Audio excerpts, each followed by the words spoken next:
Welcome to the Grad School Femtoring Podcast. This is Doctora Yvette Martinez-Vu, and I will be serving as your femtor, providing you with tips and tricks and everything else you need to know to get into graduate school.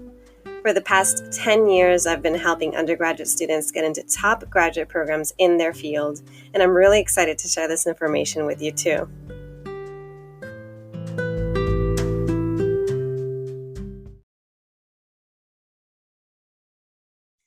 Hi everyone. Today I have an episode on when and how to say no. I was thinking about this week because I ran into an image of a tweet of someone saying something along the lines of like, no, I'm not going to go to that meeting at 8 a.m. on Sunday. It's a no. It's always a no. How dare you even ask me to do this? And I was thinking about all of the different people that I have encountered, particularly academics, who have made those requests and who did ask for my time at all hours of the day as if there were no boundaries, and how difficult it was for me to learn to say no. I don't think I learned how to say no to things in undergrad, and it was difficult to navigate it in grad school as well. I think my early years of grad school, there was a lot of people pleasing, and there was a lot of fear of retaliation, fear of what would happen if I wasn't a quote unquote good student, and a lot of feeling like I wasn't good enough. So I had to try my best and I had to always be on and always be around. But since then, I've learned better. I've learned how to prioritize myself a little bit more. And I've learned to really be able to differentiate between the times that I need to say no and the times that I can say yes to things and say yes to things enthusiastically. So I wanted to talk to you a little bit more about instances when you would want to say no. So when to know how to say no, and then how to actually do it, because it can be uncomfortable and scary, especially initially when you're not used to it, to say no to requests. And so first I want to talk a little bit about like, why is it that so many of us struggle with saying no? I think, especially in academia, it can be really hard to say no because so many people conflate the work that they do with their identity. And so many people work all day and all night. I believe I read somewhere that the average academic worked a 70-hour work week. And that is a lot. If a full-time work week is 40 hours, 70 hours is nearly twice as long. I don't even want to do the math of how many hours a day that is, but that's essentially practically working every day and all day, every day. So it's hard to say no when you feel like you have to be working all the time.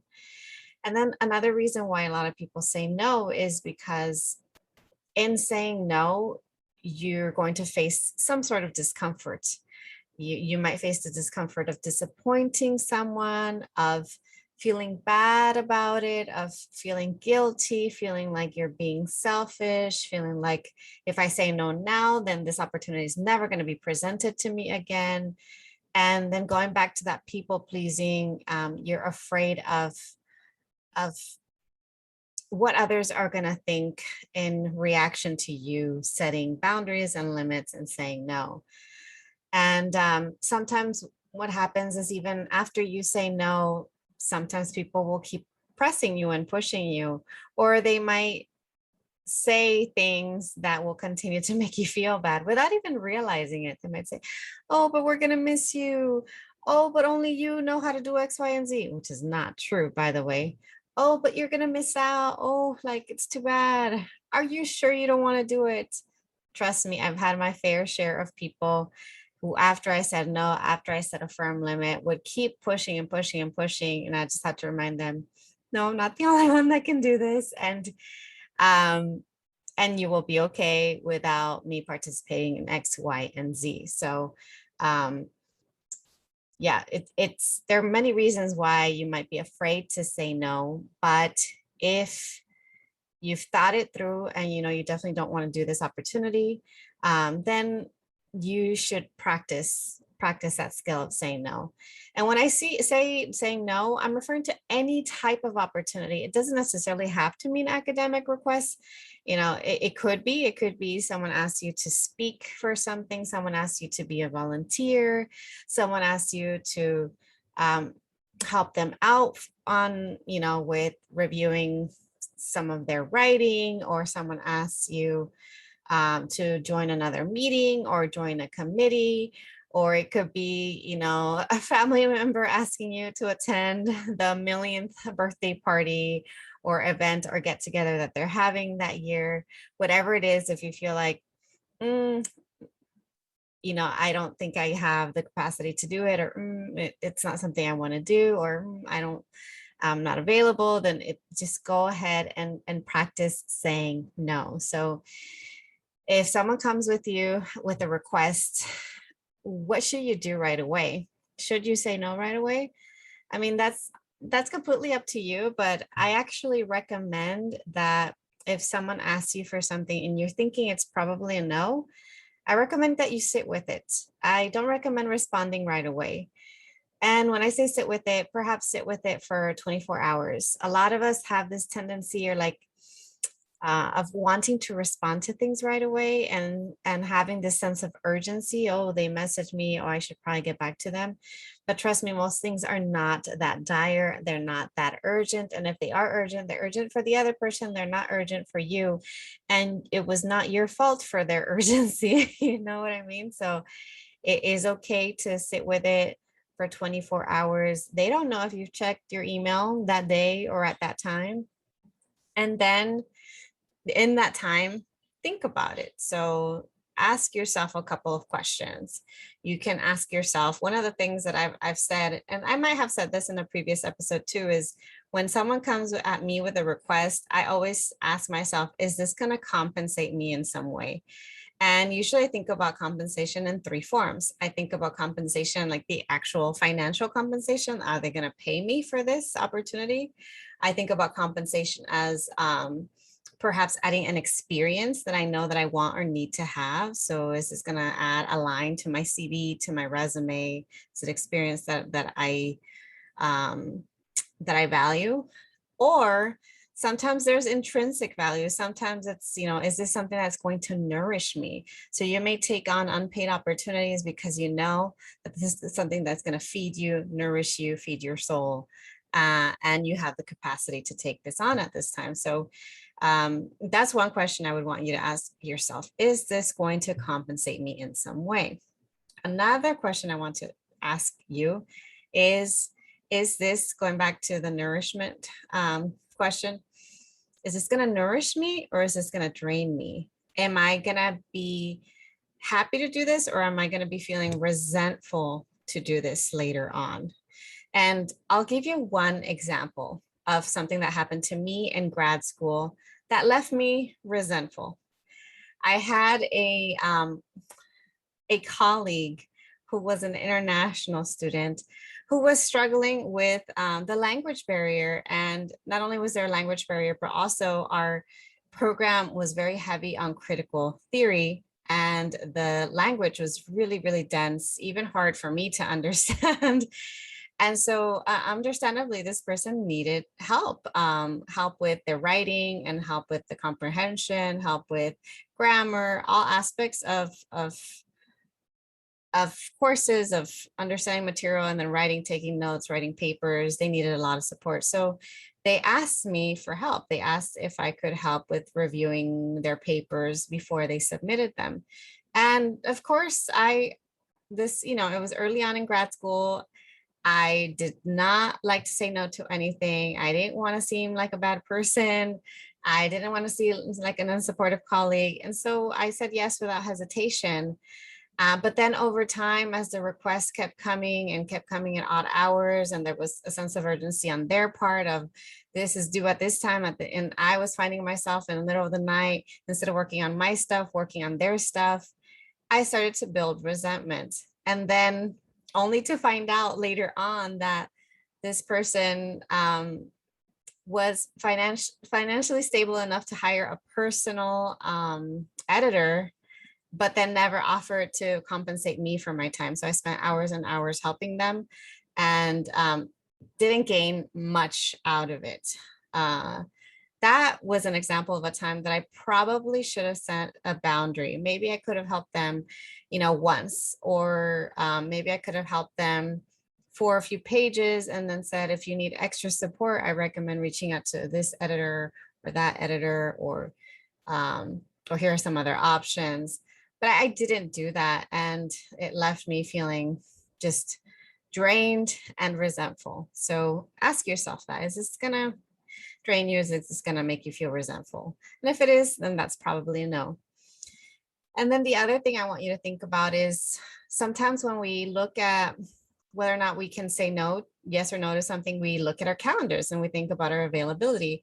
And I want you to think about your availability outside of just, am I actually free at this time? But thinking about like, how much capacity do you have to take on? So for instance, after a couple of hours of me being on Zoom, here's an example.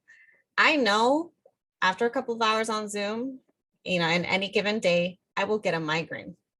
It is what it is. I learned the hard way from working full time and having some days where I had 8 or 9 meetings per day, and then spending the rest of the day with a migraine that wouldn't go away, sometimes even going into the next day, sometimes even having to like take a day off. It was just really bad. And so now that I know that that's a thing, I know that I shouldn't schedule too many meetings per day. So if someone comes at me with an opportunity, even if it's something that I'm really excited about, if I've reached my cap of the number of meetings I can have that day, I will have to say no, or, schedule it for a different day. So that's one thing that I want you to think about for yourself. What is your capacity on any given day? Sometimes maybe you have nothing that week, but it's because it's your vacation week, or maybe you have nothing that day, but it's your day that you're supposed to take off. Or maybe you're free at that time, but it's because that's your evenings and you know that you don't work in the evenings. Or maybe you're free at that time because it's on a weekend and you don't work weekends. So figure out your capacity and your boundaries around your work, so that way you can say yes or no. Like when working full time for the university at my last job, one thing that I was really firm about was not committing to doing anything after hours. So after 5 o'clock, I wasn't doing anything. Even if it was a really great opportunity, it was firm for me because it was my time with my kids. It was my time with my family. It was my time to take care of myself, to rest, to have time to do whatever I needed to do to be okay, to be able to work the next day. So I want you to kind of sit with that and ask yourself, when you look at your calendar, not just am I free, but do I have the capacity? Do I have the energy level? Am I going to be feeling it and being able to do it whenever the opportunity is scheduled for? Now, let's say you've given yourself 24 hours. Oh, the other thing I wanted to say is also when you give yourself time, the other thing that you can do as a strategy is to ask your support group, ask your community, ask a friend or group of friends for their input. If you're struggling, because there's a part of you that's like, oh, this is a good opportunity, but I also kind of don't want to do it. Oh, I'm going back and forth and back and forth. It might be good to consult with someone else. And that someone else could be your best friend. It could be your therapist. It could be your mom. It could be someone that knows you very well. It could be a group of friends, again, your support group, whatever it is. And ask them, share the information, ask for their input. And sometimes getting someone else's input helps you with making that decision. So when you've come to the conclusion that you're going to say no and you're starting to feel bad, there's a part of you that is not looking forward to sitting with that discomfort. I want to remind you that when you respond, to please be firm and clear in your response. I have been guilty of doing this, where sometimes I say, oh, I'm sorry, I'm not available at that time, when really I'm trying to say no. And they're like, oh, if you're not available at the time, how about this other time? Or, oh, I'm sorry. Like I'm trying to think about like another way that sometimes people say no, that sounds like a maybe. I need some time to think about it. And then like, oh, okay, great. Just let me know. And really, when I say I need time, other part of me is wanting to say no. So you want to be as firm as possible. And I want to give you some examples of how to be firm.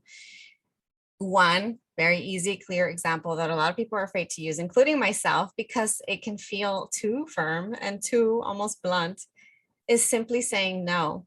Someone asks you for something, no, no, thank you. Um, I very rarely do that. That again, the people pleaser in me, I've been working on this for years and I still struggle to just say no. But you have every right to say no. You don't ever have to explain your circumstances. You don't ever have to explain your reasons why you're saying no. Um, Although I have that tendency of wanting to over explain. And over time, I've learned that it's okay to just say no. Here's an example, a real example that I use oftentimes when someone comes with me with a request and I don't really want to do it. Um, I first thank them or appreciate them. I say, thank you so much for thinking of me, or I appreciate you thinking of me, because it's true. It's nice that they went out of their way to come and reach out. And then I go with, unfortunately, I do not have the capacity to take this on. This is just saying it's no. I I can't do it. You can say that. You can say, unfortunately, I can't do it. Or unfortunately, I can't make it. But I like to say I don't have the capacity to take this on, because that is a fact. That is true. And then I say, but I appreciate it, or but I wish you the best with the event. Or if you know of other people who would be interested or who have said, hey, Yvette, if you know of anything, like, keep me posted. Then I'll refer them to someone else. So this has happened actually during times that I have been overextended and have not been able to take on new coaching or editing clients. Is folks have reached out to me and I say, oh, unfortunately, like I don't have the time, or I'm not able to take any new clients on at this time. But I do know this other person who does just as great work. You might want to reach out to them. Actually, I love doing that. I am a fan of like collaboration and helping each other out. I'm not a very competitive person. So if I can't help someone out, I'm happy for them to go to someone else who can help them. So that's another strategy that I use is referring them to someone else who might be able to do it. Another way that I've said no is just saying, unfortunately, I'm not available. Or you don't have to say, unfortunately, you can say, thanks for thinking of me. I'm not available, but I appreciate you asking me. And that's it. That's it. Or this is another thing that comes up a lot, is sometimes some of us, especially those of us that are POC, that are doing work that others might define as DEI work, as diversity, equity, inclusion type work. And they're coming at you asking for free opportunities. Can you do this free workshop? Can you do this free speaking opportunity? Can you come and do a free Q&A or whatnot? And I especially now can't afford to take on unpaid opportunities because I'm no longer getting employed by the university. Some folks, because they're being employed by the university, are willing to take on unpaid speaking opportunities through the same university, because again, they're saying, well, I'm an employee of the university, so I'm going to continue serving the university in this way. But if you're getting a request and you know that you're saying no because you want to make sure that you get paid for this request, if it's not going to nourish you, if it's not adding something to your repertoire, to your experience, then it's okay to say, I'm not available to take on unpaid opportunities. Do you have a budget in mind for this? It can be awkward. It can be uncomfortable. Some folks might not have the budget. And you could say, well, if if you're interested, I would be more than happy to kind of work with multiple different groups. If you wanted to reach out to other departments who might be able to co-sponsor this event or this opportunity, that's another strategy that you could use to make sure that you get paid. If really that's the only big kind of barrier between you doing this thing is making sure you get paid, it doesn't hurt to ask. Now you might say, do you have a budget for this? It might say no. And in that case, you say, well, I appreciate you thinking of me. Thank you so much. I hope, it works out. That's it. Or you could simply say, for any request that you're thinking of saying no, I cannot do that. No, unfortunately, I can't do that. And that's it. So I want you to just keep practicing it. It's going to feel weird. I know that I've many times felt bad saying no. I've felt like maybe I'm being rude or mean, or people aren't going to stop liking me and reaching out to me for saying no. And in some cases, I do explain why I say no. But when I do, it's political. It's because I want to kind of make certain things about me and my identity visible. So if it's a request that's at 7 p.m. and that's my family time, I say, fortunately, I'm not available at that time. I don't have childcare at that time, but, if it's moved to another time, don't hesitate to reach out. That's it. What else do I want to say about saying no? Now, when to say no is, I think most of the time we know when we want to say no, and we just need to sit and kind of make a very firm decision. Because if you don't make a firm decision about the yes or no, and you're thinking maybe in your head, then the maybe in your head is going to turn into maybe in writing or maybe in person. And that's the thing. If someone asks you in person, it can be really awkward and uncomfortable to say no. That might be a part of it is like, ooh, I kind of don't want to do this, but they're asking me right then and there. And so if that happens, make sure that you say, oh, that's in whatever your reaction about the thing is. Oh, that's an interesting request, or, oh, I'm curious to hear more about it. And then after that, you ask them if you can have some time. It's like, oh, I need to review my availability, and I'm happy to kind of get back to you. Just give me a day or two and I'll let you know. And that's it. Again, you don't have to answer people right away, even if they're asking you in person, on Zoom, whatever, even if they're asking you live. You are allowed to give yourself time to think about it. And I think that is all I want to say about when and how to say no to any types of requests. I hope that you found this useful. And if you have other strategies for how to say no, do share with us. And I'm happy to kind of like do an update on this episode later on. Have a good rest of the day, everyone.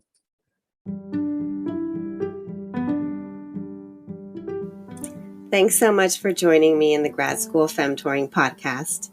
If you liked what you heard, please rate this podcast on iTunes, Spotify, or anywhere you tune in. You can also support the podcast by donating to my Patreon page, Anchor page, or Venmo account, which is at Grad School Femtoring.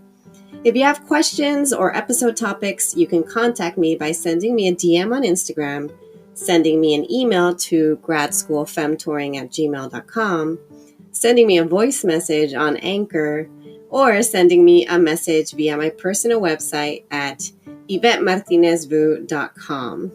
Until next time.